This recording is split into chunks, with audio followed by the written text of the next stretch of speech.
7h, 9h, Europe 1 matin. Revenons à des choses un peu plus légères. Quoique, Nicolas Caro, le livre du jour, alors que Noël approche, la pression monte pour les cadeaux. Pourquoi pas un beau livre, Nicolas Caro, comme celui que je tiens en ce moment?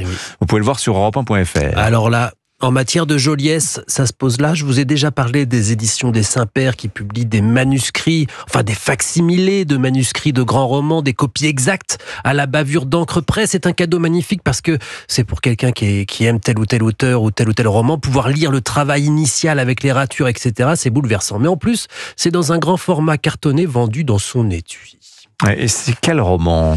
Eh ben, ce n'en est pas un. Pour une fois, ça s'appelle « Je t'aime », signé Dominique Marny, la petite nièce de Jean Cocteau, qui rassemble donc des manuscrits, mais aussi des tableaux, des dessins tous azimuts, des citations avec un seul point commun, l'amour. Et donc, il y a des dessins de Cocteau, une lettre aussi de Cocteau à Jean Marais qui commence par « Montjeannot », une lettre de Victor Hugo à Juliette Drouet en 1876 qui commence par « J'étais mort, je suis vivant », une reproduction de Walter Crane, La belle dame sans merci, avec cette grande dame vêtue d'hermine sur un cheval blanc, Marc-Antoine qui rend visite à Cléopâtre. Vous avez compris, chaque nouvelle page est une surprise de plus.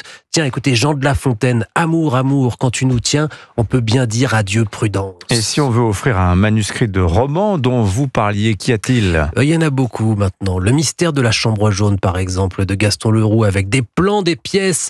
Notre-Dame de Paris, Voyage au bout de la nuit, Le tour du monde en 80 jours, Le lys dans la vallée, Candide, il y en a en anglais.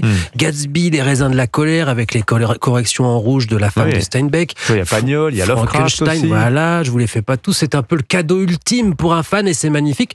Ça coûte quand même dans les 180 €, faut se cotiser quoi. Voilà, donc le dernier, Je t'aime de Dominique Marny, mais sinon c'est toute la collection, tout le catalogue des éditions des Saints-Pères dont vous nous parlez ce matin sur Europe 1. J'évoquais le fait que le livre est très haut. Oui, très haut. Très grand format, il faut une bibliothèque particulière. Non, mais c'est un livre qu'on laisse sur une table basse. Exactement. On n'est pas dans une bibliothèque. Voilà. Merci beaucoup, Nicolas. La série de la semaine, Héloïse Goua, c'est une série Canal+, signée Doria Tillier. C'est une comédie. Oui, une comédie charmante et maligne. Iris, c'est le nom de la série et de l'héroïne incarnée par Doria Tillier elle-même. À ses côtés défilent beaucoup d'acteurs talentueux, François Morel, Pascal Arbillot ou encore Anaïd Rosam, qu'on a vu récemment dans la série culte. Alors, qu'a-t-elle de particulier cette Iris? Eh bien, je pense que vous connaissez tous une Iris dans votre entourage. Cette enseignante est à la fois attachante et terriblement agaçante parce qu'elle ne peut pas s'empêcher de dire tout ce qu'elle pense. Faut que tu te mettes à la place des autres aussi. Moi, j'ai pas envie. La plupart du temps, je suis pas d'accord avec eux, donc je veux pas me retrouver avec leur vision du monde dans ma tête. Bon, Iris n'est pas méchante, mais comme elle pinaille sur le moindre mot, la moindre pensée de son interlocuteur, elle a du mal à nouer des relations normales avec le reste du monde. Son conjoint est fatigué par les débats à rallonge sur les bouchons de bocal, par exemple, trop difficile à ouvrir selon elle. Et dans le monde professionnel, c'est encore plus compliqué.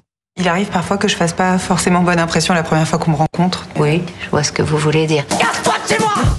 Elle doit être mal à la tête en fin de journée. En quoi est-elle attachante finalement? Parce qu'en fait, elle ne fait pas exprès d'être pénible. Elle se rend bien compte qu'elle pousse les gens à bout, mais elle n'arrive pas à faire autrement. Elle cherche juste sincèrement à comprendre le monde qui l'entoure en profondeur. Et la première fatiguée par ce cerveau constamment en ébullition, c'est elle, Iris. Personne comprend ce que je dis. Ça fait que j'ai personne à qui parler. Vous diriez quoi si vous aviez quelqu'un à qui parler? Le problème, c'est que je supporte pas que les choses soient pas comme je voudrais qu'elles soient. J'ai mis un peu de temps, mais je vous adore. C'est mieux que d'aimer tout de suite et d'être déçu. Ouais, c'est vrai. Rien qu'avec ces petits extraits, on est déjà un peu fatigué par la voix d'Iris. Mais j'ai pris beaucoup de plaisir à siroter cette jolie série. Les épisodes nous proposent avec simplicité des réflexions philosophiques sur le bonheur, l'amour, le rapport aux autres. Les personnages sont très bien vus. Iris est souvent gracieuse dans sa maladresse. Les situations sont drôles, tendres, poétiques. Et je le dis pas souvent, mais j'aurais aimé que cette série s'allonge davantage parce qu'après les 6 petits épisodes de 20 minutes, je vous assure qu'on en redemande. Voilà, Iris arrive donc ce soir à 22h sur Canal+. Les 2 premiers épisodes sont à retrouver sur MyCanal. Merci beaucoup, Héloïse Goua. Merci à vous les amis, ce fut un plaisir.